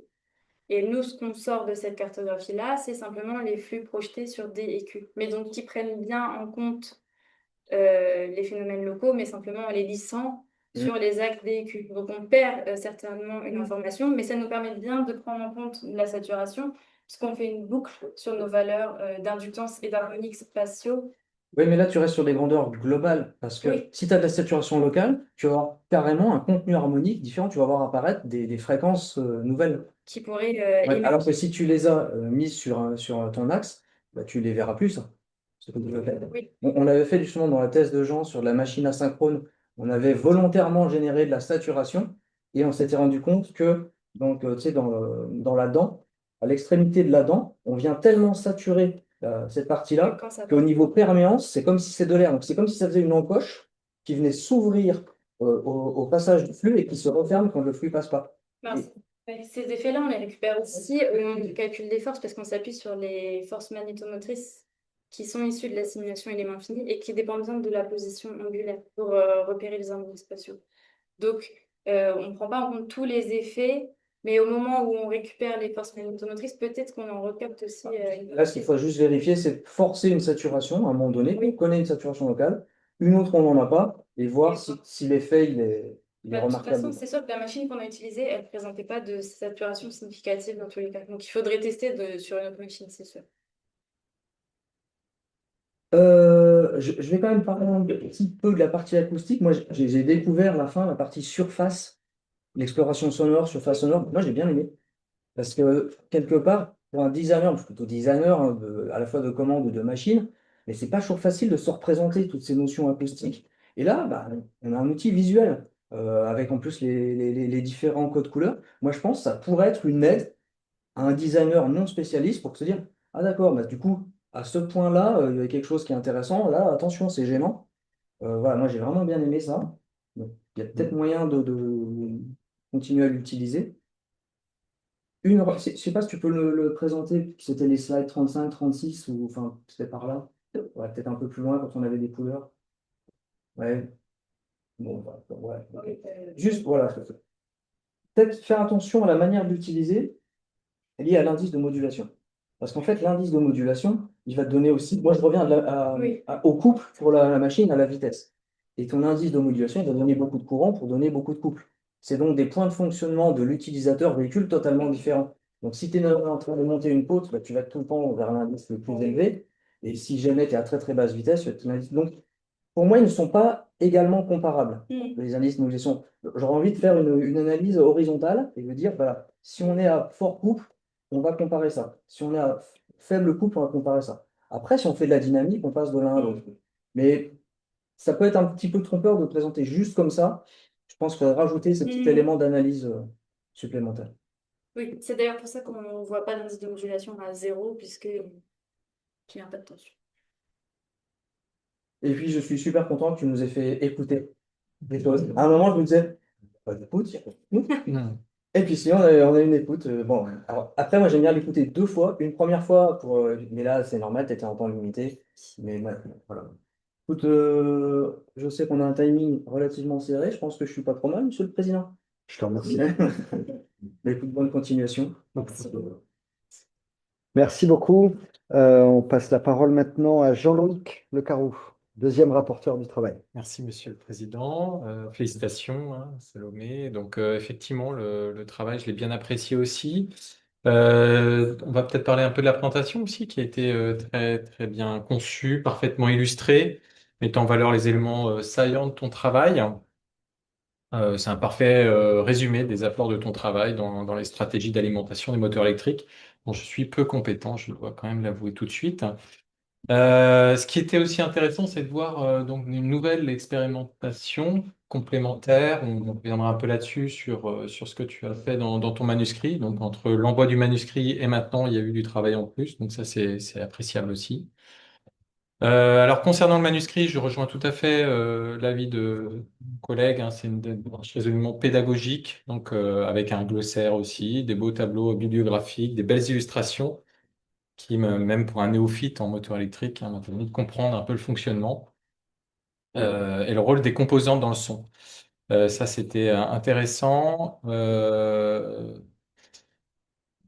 Ce qui est aussi bien, aussi, t'as une façon élégante de montrer dans le manuscrit ce qui est de ton apport par rapport à la littérature. C'est souvent quelque chose qui est difficile à faire, et là, je trouvais que c'était très bien fait. Donc, ça montre vraiment ta contribution. Et puis la diversité des sujets, tu as rappelé à la fin l'ensemble des sujets évoqués, hein, c'est quand même un beau travail où on a de la modélisation, de l'expérimentation et puis l'élaboration de tests perceptifs pour un contexte, on va dire, industriel, un sujet on pourrait penser que ça s'y prête pas, mais je trouvais que la manière de le traiter était d'une bonne façon de le faire. Alors, effectivement, j'ai relevé dans mon rapport des éléments sémantiques ou de vocabulaire que je trouvais un peu, voilà, et j'ai vu que tu as fait l'effort de corriger. Il y a eu un moment, oralisation, qui est sorti, mais c'était juste, voilà, on comprend que c'était, voilà, peut-être pendant 3 ans, tu en as parlé, et puis finalement, là, effectivement, je pense que tu n'as pas fait d'oralisation. Il aurait fallu intégrer les deux oreilles. Là, c'est quand même des signaux mono qu'on entend, donc c'est bien de la synthèse qu'on a entendu, de la simulation sonore, voilà. Il y a toujours le terme bruit qui reste quand même. Effectivement, on est d'accord que c'est pas des sons qui soient agréables, donc on peut les interpréter comme des bruits, mais il n'empêche que ça reste quand même un élément sémantique qui donne une certaine interprétation au son qu'on entend. Alors effectivement, nous on n'avait pas le son, donc et puis moi j'ai pas l'habitude d'écouter les moteurs électriques, donc du coup voilà, voilà. Qu'est-ce que ah oui, puis bon, il y a quelques termes assez rigolos quand même pour un expérimentateur en dynamique des structures, FRF dentaire. J'ai trouvé ça, j'avais du mal à. Voilà. Et que la rédaction en français nous a forcé à traduire des termes qui sont toujours utilisés en anglais. Et c'est vrai qu'on a plutôt l'impression d'être chez le dentiste, vraiment être en train de. Voilà. Alors, pareil sur l'aspect un peu sémantique, euh, pour toi, le cerveau, c'est un filtre auditif ou un filtre cognitif ou c'est la même chose ou pas du tout? Le cerveau, Ouais. bah, ça serait plutôt cognitif. Le filtre auditif, c'est plus lié au fonctionnement de l'oreille. En fait, ça, c'est lié à une figure que tu n'as pas montrée trop, hein, où finalement, pour toi, tu simplifies, on va dire, le fonctionnement cognitif d'une manière un peu générale entre le système auditif, la façon d'interprétation, la façon, enfin, La, Mm. la- la perception, c'est complexe parce que ça prend en compte aussi l'histoire de chaque personne, en fait. Donc, du coup, remplacer ça par des filtres, ça fait une vision un peu, on va dire, simpliste et un peu traitement du signal, alors que je pense qu'il faut prendre ça un peu plus dans sa globalité. Donc, c'était un peu la figure 3.1, je pense que faire un tout petit peu attention. Et puis, alors, il y a aussi le son optimal. Tu en as reparlé là. Et je me pose la question, qu'est-ce qu'un son optimal pour un moteur électrique? Alors ça, c'est peut-être aussi une utilisation d'un terme. Parce qu'on avait eu l'idée, à un moment dans la thèse, d'utiliser des stratégies MLI basées sur de l'optimisation. Et en fait, la naissance un peu de l'expérience d'exploration sonore, c'était l'idée de faire aux participants l'optimisation qu'on aurait pu demander à l'algorithme. Et c'est pour ça qu'on en parle souvent de bruit optimal, parce que la plupart des études sur le sujet cherchent quand même à identifier la stratégie qui aboutirait au son le moins désagréable, etc. Et donc qui est parfois présentée comme optimale. Mais c'est vrai que déjà optimal d'un point de vue perceptif et puis d'un point de vue fonctionnement moteur, ça serait déjà différent. Mais oui, et il serait intéressant d'ailleurs d'utiliser ce type d'expérience pour définir des critères qu'on pourrait utiliser pour l'OPP, qui est une stratégie basée sur l'optimisation. Et donc là, peut-être qu'on pourrait dire que ça serait une stratégie optimale, puisqu'on pourrait prendre des critères acoustiques, psychoacoustiques et électriques. Oui, c'est ça, tu pourrais intégrer des... Bah, de toute façon, tu commences à avoir des indicateurs, puisqu'il y a toute Oui. la conception d'un indicateur sur Clickty, ou clickement, voilà, qui est très intéressante et bien menée. Et je trouvais ça assez intéressant, parce que c'est vrai qu'on est souvent démunis pour relier des axes perceptifs multidimensionnels. Là, c'est toute une conception qui était bien menée. Donc effectivement, maintenant que tu as des indicateurs, tu pourrais les introduire dans des boucles d'optimisation. C'est vrai que ça, c'est... Mais il n'empêche que ces termes-là, tout ce qui est optimisation, qualité sonore et choses comme ça, c'est des choses qui sont à bien définir dans le contexte dans lequel tu te trouves et qu'est-ce que tu entends par ces termes-là. Parce que sortis de leur contexte ou même dans leur contexte, des fois, c'est un peu compliqué. J'avais quelques remarques sur les hypothèses. C'est vrai que tu en as un peu parlé. Les hypothèses derrière tout ça, c'est la linéarité. Donc effectivement, toi, il peut avoir du frottement, il peut avoir des contacts intermittents, il peut avoir des chocs, enfin voilà, toutes ces choses-là. Donc on pourrait se demander en fait comment ça pourrait impacter en fait tout ce que tu as fait depuis le. Est-ce que tu as vu des études ou eu en main un moteur qui présentait justement des défauts qui pourrait finalement annihiler tout ce que tu as fait et que le bruit lié au frottement ou au contact intermittent soit beaucoup plus fort finalement que les stratégies MLI que tu pourras employer. Alors déjà, nous, en plus, le modèle ne considère que des aspects électromagnétiques. Donc effectivement, il y a plein d'aspects mécaniques qu'on ne prend pas en compte. Et alors, un moteur qui a des défauts, bah, il y a celui-là, hein, qu'on a utilisé. Et en fait, donc ça, c'était le banc d'essai qu'on a utilisé pour la validation perceptive. Et quand on a mesuré les signaux de courant, on s'est rendu compte que sur ce moteur, il y avait un décalage entre les trois phases qui a rajouté des harmoniques qu'on ne voyait pas, nous, dans nos simulations. Et finalement, quand on a fait l'expérience de perception avec les signaux enregistrés et simulés, on s'est rendu compte que c'était pas significatif par rapport aux harmoniques parce qu'on avait choisi aussi un phare d'opération sur lequel on entendait bien les harmoniques MLI, mais c'est sûr que l'intégration aussi d'une partie du modèle dans le logiciel permettra de le relier avec d'autres briques existantes et d'étudier un peu plus tous ces effets-là, c'est certain. Je me suis posé aussi la question de la notion de brique, c'est-à-dire qu'on est vraiment sur la convolution, quelque part. Je prends, je convolue, mais en fait, il y a de la rétroaction, il y a forcément des phénomènes finaux qui vont interagir sur des phénomènes. Enfin voilà, on pourrait prendre ça en compte? Est-ce que c'est si important? Est-ce qu'on peut vraiment considérer cette indépendance? J'ai pas vu dans le document de discussion là-dessus. En fait, donc, sur tous les aspects électromagnétiques, on a un couplage fort avec une boucle en fonction de la valeur de courant instantanée. On reboucle sur les paramètres magnétiques. Donc, vraiment, c'est pour ça qu'on a des comparaisons sinueuses de courant qui sont vraiment pertinentes comme ça. Et ensuite, sur les aspects plus mécaniques ou vibroacoustiques, on est dans l'air. Le rotor tourne bien dans l'air dans la machine, donc en fait il y a peu d'effets de contact. Il faudrait vraiment ajouter les roulements. Nous on regarde vraiment que rotor-stator. Peut-être que si on ajoutait le début de la chaîne de transmission après, ça deviendrait pertinent de voir ces effets-là. Mais c'est vrai que nous on s'est vraiment placé dans le cas le plus simple possible pour étudier vraiment l'AMLI en particulier, qui elle est uniquement liée vraiment à l'alimentation du moteur. Oui, bah, c'est aussi pour un Oui. peu plus loin la discussion, pour essayer de voir aussi, puis bien borner ce que tu as fait par rapport. Et alors, ça va être j'ai d'autres questions, mais j'avais cette dernière question sur le fonctionnement. En fait, si on le mettait en fonctionnement, donc le système serait fixé, un bâti, un châssis, donc ce châssis aussi pourrait vibrer et influencer finalement le comportement. Donc, est-ce que tu as, même dans tes petites expériences, est-ce que tu as vu des effets justement de la manière dont c'était fixé? Ou si tu le capotais et comment ça pourrait impliquer finalement des différences sur les résultats que tu pourrais obtenir. Nous, on a utilisé donc une plaque d'encastrement assez lourde pour essayer d'être vraiment encastré sur les quatre pieds du moteur. Donc, on a surtout vu des effets dans l'analyse modale avec des mouvements de corps libres Mhm. qu'on a repérés, mais en très basse fréquence, donc bien loin des phénomènes que nous, on cherchait à caractériser. Et ensuite, la limite, elle est plutôt au niveau des modèles analytiques où on sait qu'on n'est pas du tout représentatif des conditions limites telles qu'elles sont réellement sur le moteur. Donc c'est vrai qu'il serait plus pertinent. C'est pour ça que on pourrait réaliser. En fait, pour l'expérience avec ce moteur, on a utilisé les fameux effets réglementaires qui ont été mesurés directement sur le montage qu'on avait utilisé pour enregistrer les signaux et qui permettent de remplir un peu, de donner toutes ces informations-là en bout de chaîne de simulation avec nos effets. En supposant que c'est linéaire. Supposons que c'est linéaire. Oui. Alors, une autre hypothèse a été sur le chapitre 4 là, justement, sur la dernière étude, où tu considères finalement, bah, tu fais de l'interpolation entre les différentes. Voilà, et là, tous les limites, ça a été souligné aussi juste avant. Et donc, là, tu n'en as pas reparlé, mais ça a créé des artefacts dans tes données. En tout cas, dans le manuscrit, est-ce que là, là, c'était des données courantes dans le Oui. manuscrit, et là, c'était des données Oui. de bruit, Oui. enfin de son, signaux sonores, voilà.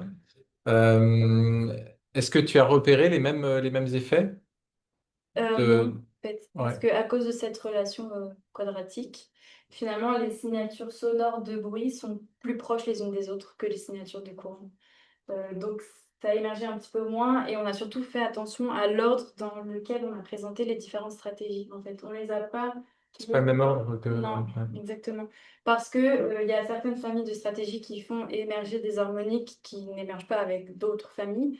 Donc, en fait, ça, c'est les deux familles qui sont sur les extrémités plutôt, parce qu'elles sont vraiment très différentes. Et au milieu, il y a une évolution plus continue de l'une à l'autre. Mais de toute façon, en fait, là, c'était vraiment une étude préliminaire pour tester la méthode, mais on a vraiment envie d'utiliser avec des paramètres qui seraient de nature continue pour aussi nous simplifier la tâche derrière sur la synthèse sonore en temps réel, etc. Parce que là, donc, l'indice de modulation n'est pas pertinent d'un point de vue électrique. On ne peut pas simplement mettre une pédale dans la voiture et régler l'indice de modulation. Et il y a eu ce problème avec l'interpolation. Par exemple, on aurait pu l'utiliser sur les signaux qu'on a utilisés pour caractériser les cliquetements, avec d'un côté l'espacement entre les différents pics et l'autre axe pourrait être l'enveloppe, l'émergence. Et on aurait pu leur demander de chercher le point qui présentait le plus de cliquetements, par exemple. Donc oui, avec des paramètres plus continus, ça serait beaucoup plus pertinent. Là, on s'est placé dans le pire cas Hmm. pour cette méthodologie, mais c'était notre espace. Mais enfin, l'idée en tout cas, elle est intéressante. Utiliser Super Collider pour ça, ouais, je pense que c'était assez original et enfin, c'est une bonne approche, comme déjà souligné. Par contre, sur l'aspect verbalisation, là, j'ai pas bien saisi en fait quelle était la question, qu'est-ce que vous vouliez en tirer. Et alors là, tu en as donné un peu plus d'éléments que dans le manuscrit. Et en fait, il y a le regroupement sémantique aussi. Quelle méthode tu as utilisée linguistique pour pouvoir le faire? Alors, pour l'instant, donc ça, c'est une expérience qu'on a fait il y a un mois tout pile. Donc là, c'est vraiment des résultats assez bruts et c'est pour ça que je ne me suis pas trop avancée sur la question. C'est les premières choses qui ont émergé sur l'analyse. Donc pour l'instant, ce que j'ai fait, c'est donc on a tout enregistré. Et en fait, on était avec le participant qui visualisait sa cartographie d'occupation individuelle.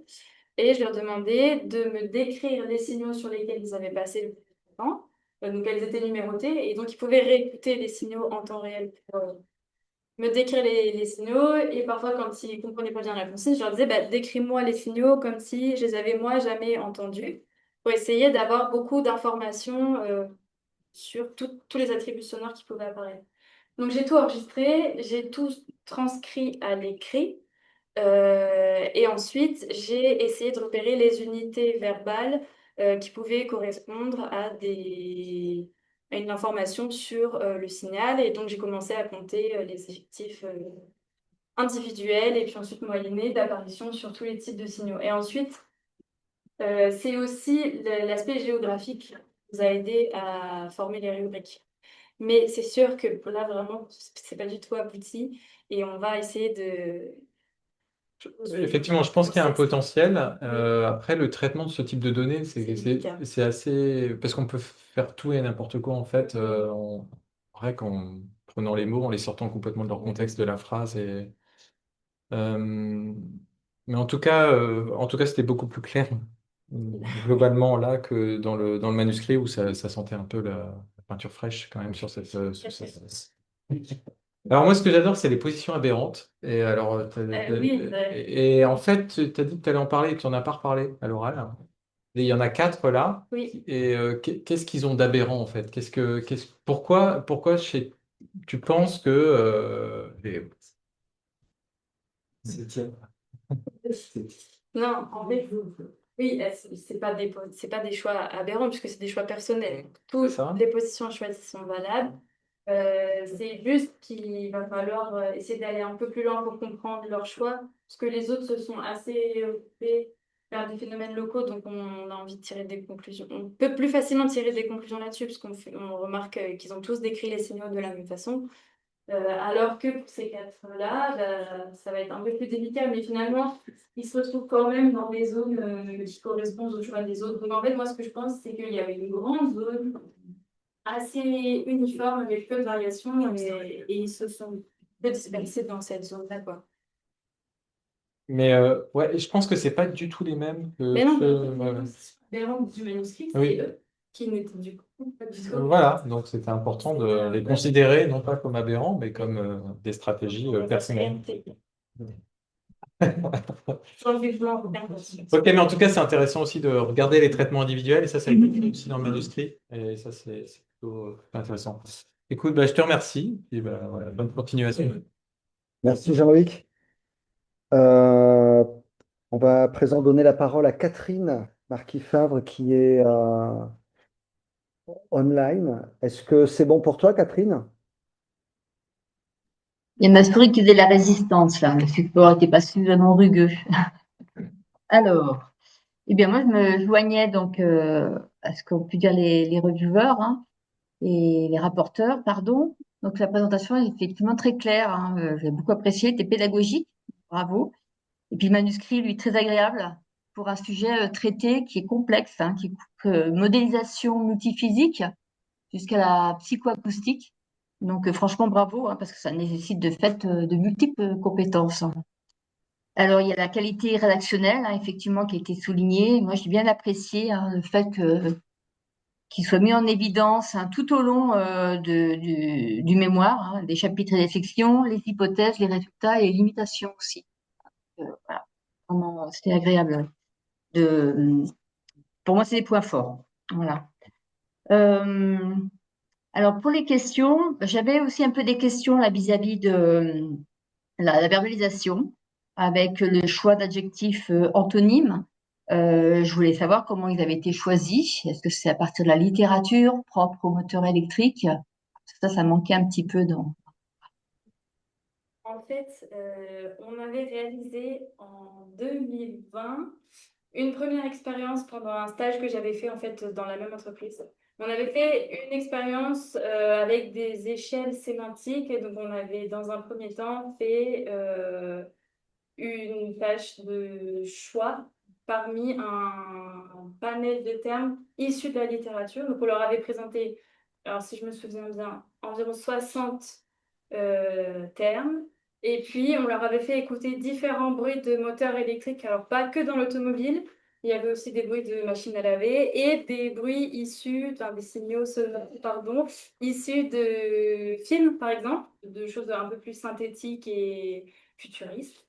Et donc, ils devaient sélectionner chacun 10 mots pour décrire les signaux qu'on leur avait fait entendre. Et ensuite, on avait utilisé les mots qui étaient apparus les plus souvent pour réaliser nos tâches sur nos échelles sémantique différentielle. Et donc là, dans l'expérience qui était dans le manuscrit, effectivement, on était vraiment pris par le temps. Donc j'ai simplement ressorti la liste qu'on avait utilisée à l'époque et qui était issue de cette étude-là. En fait, ce qui est très bien, c'est juste citer le rapport citer le rapport de cette étude. Ça suffit, hein. Oui. C'est une petite phrase sans avoir à tout resynthétiser. Après, je me suis aussi posé la question, pourquoi écouter à 80 dBA au casque? Pourquoi écouter si fort pour les différences, on les entend pour des niveaux bien plus faibles. Donc, comme là, c'est quand même des bruits plutôt déplaisants, agressifs, je pense qu'il doit y avoir un peu la fatigue au bout d'un moment pour les participants. Alors, on a été nous-mêmes étonnés de la mesure qu'on a fait avec Étienne pour calibrer le niveau sonore. Donc, on l'a même refaite une deuxième fois après coup pour vérifier que c'était bien 80 dBA. Et en fait, ce qui se passe, c'est que nos signaux sont uniquement dans les hautes fréquences. Il n'y a vraiment pas du tout de bruit basse fréquence, d'autant plus qu'on a appliqué ce filtre passe haut. Et donc, comme l'énergie est contenue uniquement dans les haute fréquence, ça nous donne un fort niveau en dBA, mais à l'écoute, c'était tout à fait confortable et aucun participant ne s'est plaint Ok, du volume sonore. Mais effectivement, c'est une valeur assez élevée. oui, ok. Ok, donc c'était bien, là, ma question, c'était, ça restait confortable. Oui. Après aussi, vous avez la sémantique, un point qui a été soulevé. Moi, j'étais surprise de voir qu'il était utilisé le terme basse fréquence quand on intègre la Sony jusqu'à 1000 Hz. Alors, en perception, hein, c'est bien en fait de s'approprier. Alors, je pense que le terme basse fréquence vient du fait du domaine multiphysique là qui a été traité, hein. Mais voilà, quand on rédige après un article ou même un chapitre, c'est lié à un domaine spécifique. C'est bien d'adopter les termes spécifiques.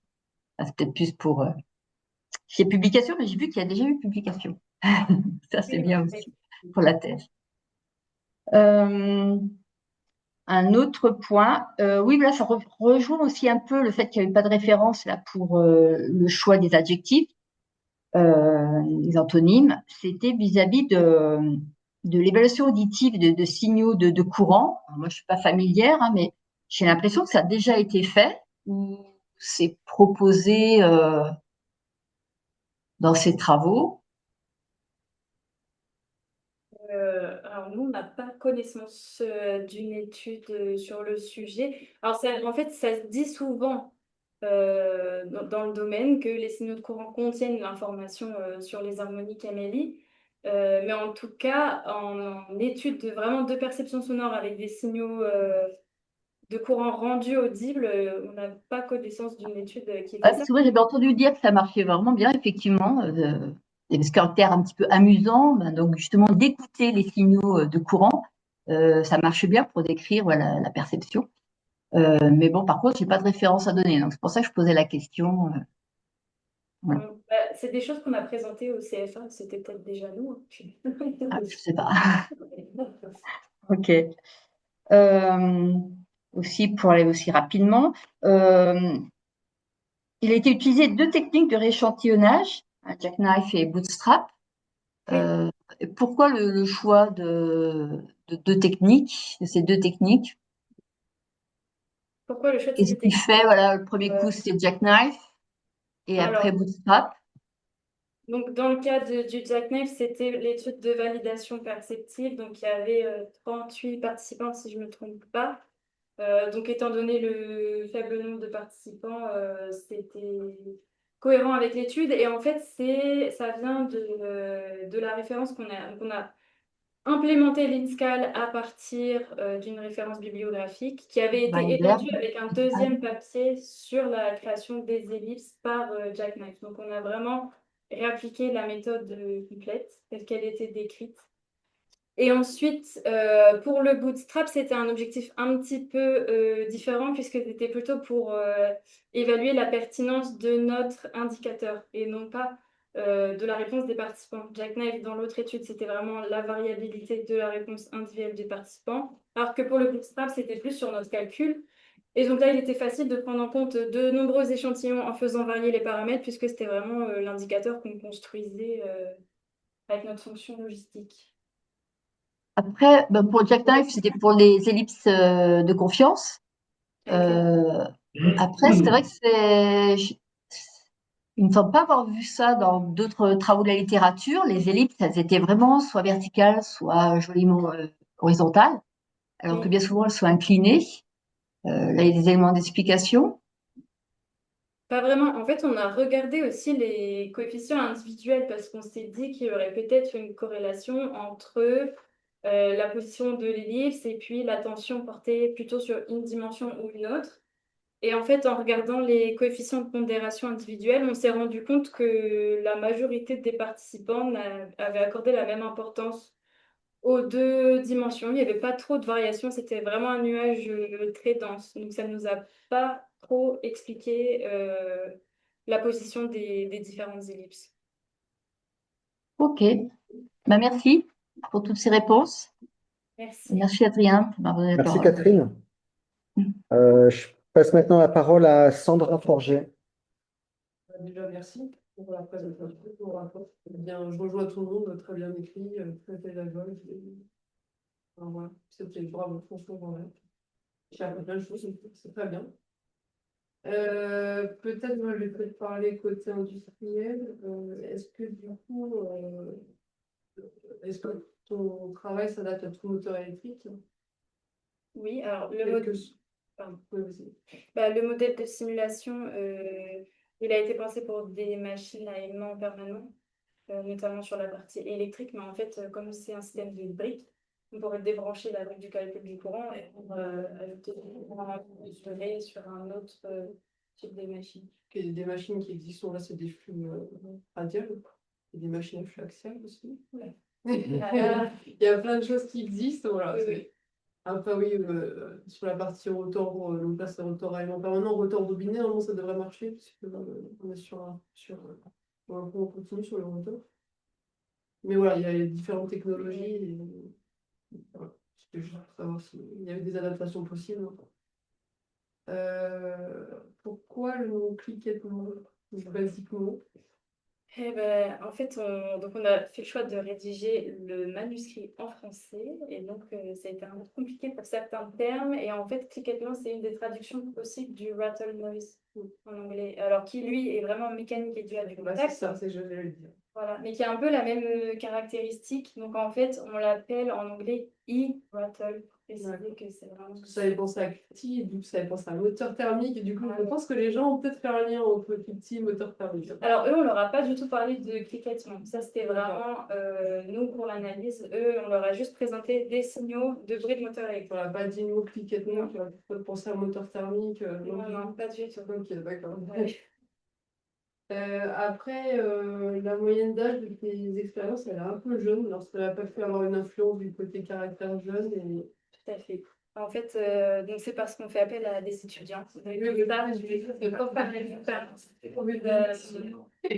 pense que la problématique principale, c'est qu'ils sont pas. Je leur demandais s'ils étaient familiers avec la conduite des véhicules électriques ou pas. Alors, comme ils sont étudiants, la plupart n'ont pas de voiture. Ouais, puis c'est pas qu'ils vont acheter les voitures électriques, donc du coup, voilà, je me suis. Mais l'avantage, c'est qu'ils ne sont pas non plus familiarisés avec les moteurs thermiques, comme ils n'ont jamais eu de voiture. Donc, ils ne sont pas non plus trop. Bon, évidemment, dans la voiture de leurs parents, c'était plus souvent du permis possible. Mais en tout cas, ils n'ont pas d'expérience de conduite ni dans un cas ni dans l'autre. Et le fait que les participants soient jeunes, ça nous permet aussi de nous assurer qu'ils ont encore une bonne audition sur toute la gamme. Aussi, on peut écouter de musique. On peut écouter de musique. En concert, mais.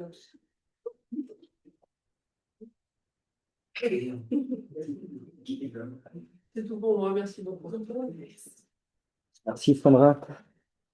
Je vais prendre un petit peu la parole.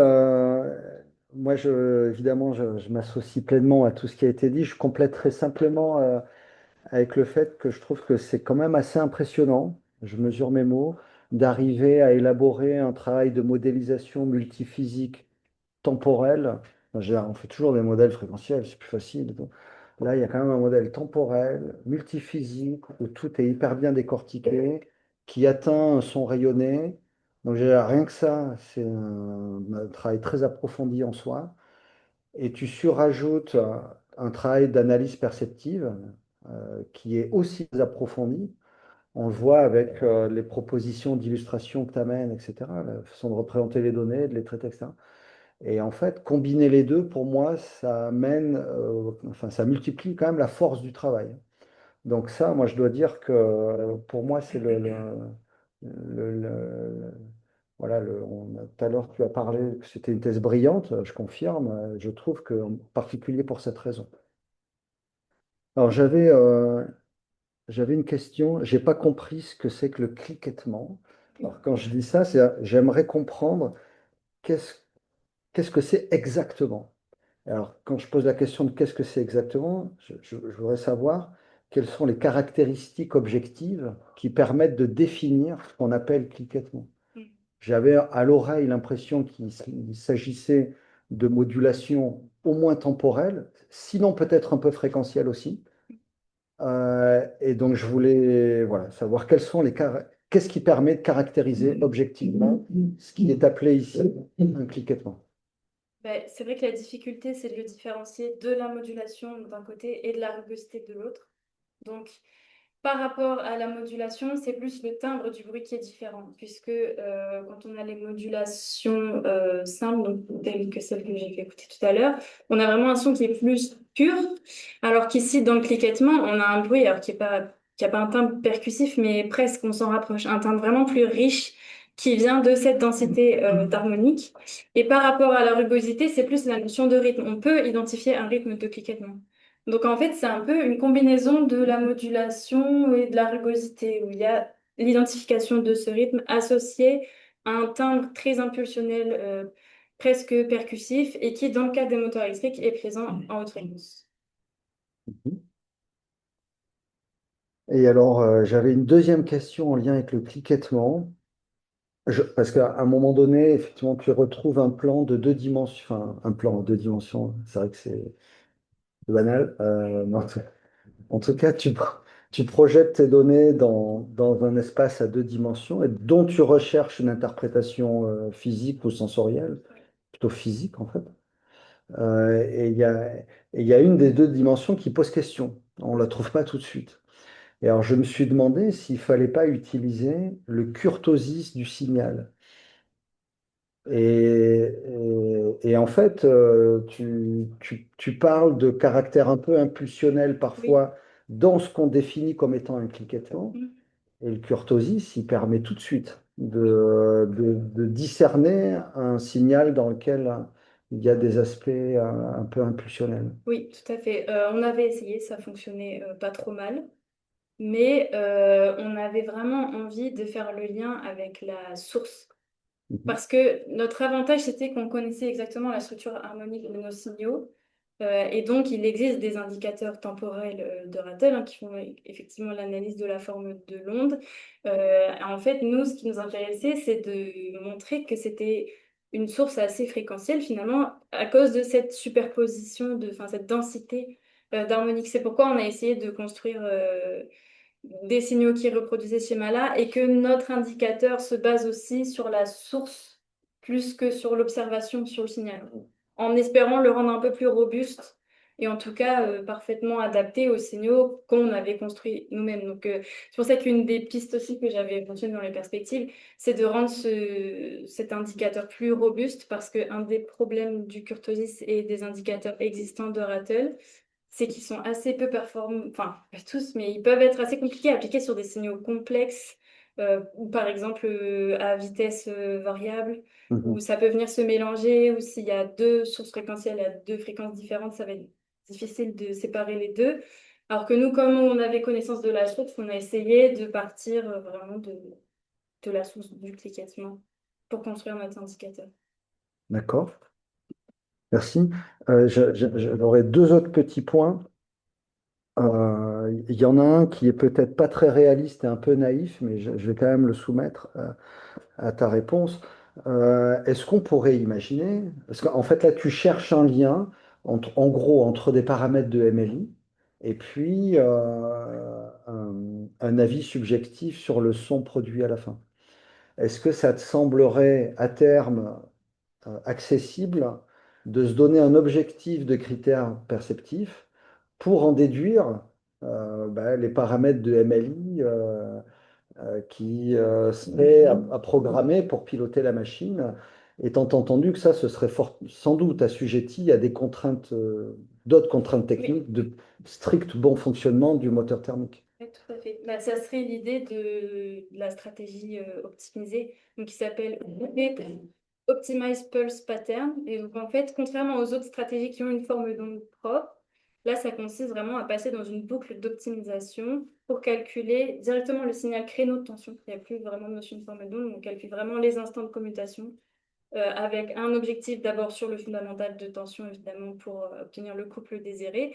Et donc, nous, l'idée qu'on a, alors on n'a pas eu le temps de le faire, ça serait d'ajouter des critères perceptibles. Par exemple, calculer le cliquettement aussi et essayer de trouver un front qui permette de répondre à ces objectifs différents. Parce que pour l'instant, en fait, on voit vraiment une scission entre le domaine électrique et le domaine acoustique. Et les études perceptives s'intéressent peu à la question de la performance et vice-versa. Et donc, ce genre d'outils et l'utilisation d'une approche avec des combinaisons et de l'optimisation, ça permettrait de mettre tout le monde d'accord, peut-être. D'accord.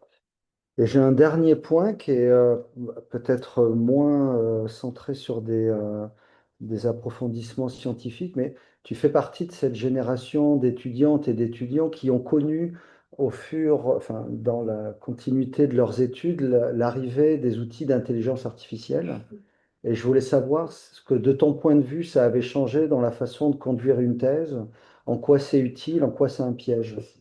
Je sais pas si je suis très représentative de ma génération, parce que j'ai plutôt peur d'utiliser ces outils et ouais, pas trop peur. Alors, je l'ai quand même utilisé. Par exemple, enfin, je pense que ça dépend vraiment du cas d'utilisation. Mon avis, c'est que il faut pas que ça nous empêche d'apprendre des choses. Donc là, par exemple, j'ai utilisé Copilot pour développer l'interface, donc la coquille du test d'exploration sonore. Donc, je lui ai demandé de me faire une surface avec un curseur. Et voilà. Donc ça m'a permis d'avoir un résultat un peu plus sympathique visuellement. Mais pardon, j'ai fait à la main la liaison avec Super Collider, etc. Donc dans ce genre de cas, je dirais que ça peut être pertinent puisque ça nous a fait gagner du temps, ça nous a permis de réaliser une nouvelle expérience. Mais j'ai veillé à ce que mon utilisation ne m'empêche pas, moi, d'apprendre des choses. Et c'est là où je pense qu'il faut être attentif et faire attention à l'utilisation qu'on en fait. Moi, je suis assez frileuse avec ces outils, D'accord. mais ça ne m'empêche pas de les utiliser parfois. Mais... En tout cas, on a aussi fait le test, même avec des collègues, hein, pour faire de la bibliographie, etc. Ça me semble peut-être pas encore assez abouti, peut-être que ça ira un petit peu mieux, mais pour l'instant, j'ai du mal à faire confiance à ces outils. Et puis, je pense aussi que l'idée de la thèse, c'était surtout de me faire grandir moi plutôt qu'alimenter une machine. Mais bon. Merci pour la discussion. Je vais passer maintenant la parole à l'équipe encadrante. Alors, peut-être on peut déjà avoir un premier mot de la part de Dassault, euh, qui représente un petit peu tout l'accompagnement et l'ancrage industriel du travail. Tout à fait. Ouais, bah, du coup, moi, je vais effectivement pas forcément poser de questions, mais voilà, féliciter Salomé pour ce travail. Donc, vous avez vu là le résultat. Mais la féliciter aussi pour avoir été la doctorante, je pense que tout le monde veut avoir, dans le sens où Hop. elle a été extrêmement autonome, mais aussi capable de présenter régulièrement ses travaux, ouverte aux suggestions, mais aussi ferme sur ses décisions quand elle avait envie d'être ferme sur ses décisions. Et ça, je pense que c'est très important. Vous avez souligné la qualité du manuscrit. Je crois qu'on peut dire avec les autres encadrants que on a relu, hein, c'est notre travail, mais je pense que le travail de relecture a été à peu près aussi agréable pour nous que ça a été pour vous de le lire. Voilà, c'est un peu ce que je voulais souligner pour donner un point sur les coulisses, parce que je suis passé ces derniers temps le plus de temps à travailler avec ça directement. Tu veux compléter un mot, Oui, Jean? ouais, bah, merci Salomé. C'est aussi une satisfaction pour moi de voir ce travail qu'on a initié ensemble se terminer. Je voulais souligner, ça a déjà été souligné, mais je veux le ressouligner quand même. C'est vrai que dans le milieu scientifique, moi j'ai rencontré peu de personnes qui savaient mobiliser des compétences de communication comme tu l'as fait. que ça soit communication orale, mais aussi ton geste graphique, ta patte graphique, et ben, elle était là vraiment pour servir ton discours. Tu l'avais, je pense, enfin, dès ton stage, tu avais cette sensibilité-là et tu as su t'en servir pour justement servir le discours scientifique et c'est vraiment appréciable, quoi. C'était une vraie fraîcheur dans tout ce que tu faisais. Donc ça, c'était très agréable. Et après, sur la qualité de la thèse, eh ben, ouais, non seulement tu as réussi à atteindre les objectifs de la thèse. Alors bien sûr, au début, on met des verrous scientifiques et puis on en déverrouille peut-être un à moitié et puis voilà, le reste est dans les perspectives. Mais tu as fait ça en plus dans un contexte assez mouvant parce que tu as rejoint une petite entreprise qui cherchait son modèle économique. Et puis ensuite, voilà, tu es passé dans une structure beaucoup plus importante. Tu as changé d'encadrant, c'est pas évident à gérer non plus. Et tu as réussi tout ça dans ce contexte. Donc félicitations pour ça. Voilà. Et si je peux poser une petite question technique? Oh, Mais rapidement, il y a le temps. rapidement. Non, par exemple, je me posais la question là sur les indices de modulation. Est-ce qu'il y en avait, parce qu'il y a des indices de modulation qui annulent certains groupes d'harmoniques et sur toute une famille de stratégies. Est-ce que, par exemple, ce fameux cluster à 0,75, est-ce qu'il ne correspond pas à une annulation de groupe d'harmonique ou pas? Ça aurait peut-être été intéressant de Bah, je mettre dirais en que- pointillé. Moi, je dirais que ce C'est- cluster-là, il correspond plus à une zone de densité d'harmonie, puisqu'on a l'apparition de rugosité. Ou inversement, effectivement, Oui. parce qu'il y a des indices de modulation qui maximisent en fait l'amplitude des harmoniques. Oui. Et peut-être que ça aurait été intéressant de mettre ces points de repère sur le graphe et de se dire est-ce que ça correspond pas à quelque chose qu'on voit dans le domaine fréquentiel en fait. En fait, pour faire ça, il faudrait déjà se limiter aussi en fréquence parce que. Donc, il y a un taf que j'ai mis dans le manuscrit en 3D où on essaie justement de voir un peu quelles harmoniques émergent à quelle indice de modulation pour quelle stratégie. Mais je me suis limitée à seulement 5 harmoniques parce que sinon, il y a beaucoup trop d'informations. Donc, je n'ai pas encore trouvé la bonne façon de représenter ces choses-là parce que c'est très dense en fait. Chaque point correspond à un spectre, en fait, finalement. Donc, il faudrait peut-être faire ça en regardant harmonique par harmonique. Peut-être qu'il faudrait sortir une carte par paire d'harmoniques pour pouvoir visualiser ce genre. Et ensuite, avec comme des filtres, les superposer. Mais ouais, il faudrait aller un petit peu plus loin là-dessus. Voilà, merci. Merci. On peut passer maintenant la parole à l'équipe encadrante du côté de l'INSA. Peut-être un premier mot de votre côté, puis on finira par... comment? Ouais, Romain et Kel, et puis on finira par toi, Nicolas. Bon, moi, je vais pas poser de questions. Donc, moi, j'ai participé aux essais expérimentaux au laboratoire en PEP, du coup, parce que je ne fais pas partie du LDA. Et c'était un plaisir ouais, de faire ces essais avec toi, où moi, je savais pas trop, j'étais pas trop au courant de ces travaux. Et finalement, en discutant avec toi, tu es arrivé avec ton matériel de mesure, on a réussi à faire les premières mesures. Et puis de voir que ça a été utilisé dans la thèse, ça fait plaisir. Et c'était vraiment très agréable de travailler avec toi sur ces différents essais. Félicitations. Je sais que le manuscrit est très très bien écrit et avec de très beaux schémas qui ne sont pas faits par de l'IA comme mais voilà, félicitations. Merci. Tiens, un petit mot. Thibaut, oui, bah alors, moi j'ai eu la chance d'encadrer pas mal de doctorants, je crois que c'est la numéro 25. Et je dois dire que c'était un encadrement d'un confort absolu. Alors, pour deux raisons.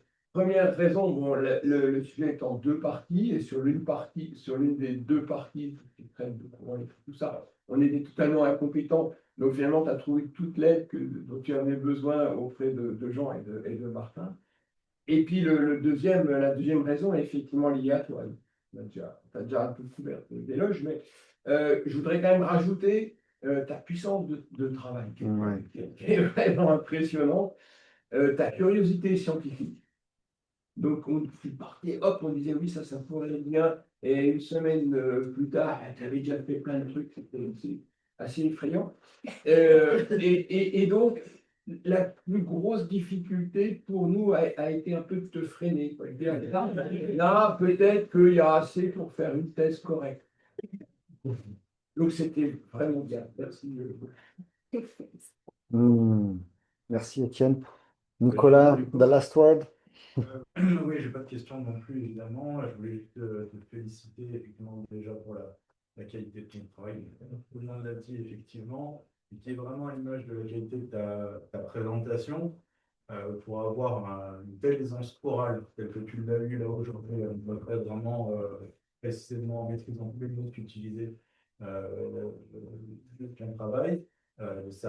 Pour ça, tu as besoin d'une aisance scientifique et d'une maîtrise de ton sujet qui était vraiment très élevée. Donc, je te félicite pour ça. Il y a deux autres dimensions en fait qu'on retrouve dans ta présentation qui sont aussi dans ton travail. C'est la rigueur et la réflexion. C'est-à-dire que dans ce qui a été présenté là, effectivement, toutes les couleurs qu'on a choisies, tous les dessins qui sont choisis sont issus d'une réflexion. Il n'y a rien qui est laissé au hasard dans ce que tu fais dans ta présentation. Et ça se retrouve dans ton travail, ça fait comme ça tout du long. Effectivement, je rejoins Étienne sur la capacité de l'entité de travail qui est juste incroyable. Je vais souligner aussi le fait, ça a été dit plusieurs fois, mais vraiment c'est un point important, c'est à quel point ton profil de compétences est assez unique aujourd'hui. Il y a très peu de personnes qui sont capables de maîtriser à la fois les aspects électriques du pilotage en moteur électrique et à la fois son évaluation perceptive d'un point de vue acoustique. Et d'ailleurs, en termes d'évaluateurs, on a dû aller chercher des experts dans chacun des deux domaines pour évaluer ton rapport. Et nous-mêmes, en tant qu'encadrants, on n'était pas experts dans les deux domaines. Donc finalement, tu es la quintessence de tout. Et donc après, oui, je voulais aussi souligner finalement que la toute dernière partie de ton travail, donc ce que tu as appelé coloration sonore, c'est vraiment une proposition qui t'est propre. Et d'ailleurs, tu as pas mal bataillé pour les convaincre de la faire. Et on t'a finalement laissé faire parce que bon, tu as insisté. Et je pense que on a bien fait de te laisser faire parce que le résultat est vraiment intéressant. Je te félicite encore. Merci Nicolas. Est-ce qu'il y aurait des frères ou des sœurs ou des cousins, des cousines qui voudraient faire une thèse? Parce que manifestement, on a des sujets, hein. Bon, merci pour tout ça. On va se retirer pour délibérer un petit moment. Ou on vide la salle, c'est plutôt ça? Ah oui. Bah,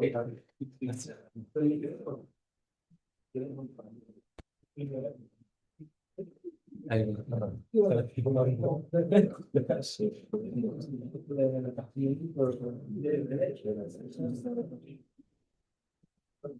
Ça,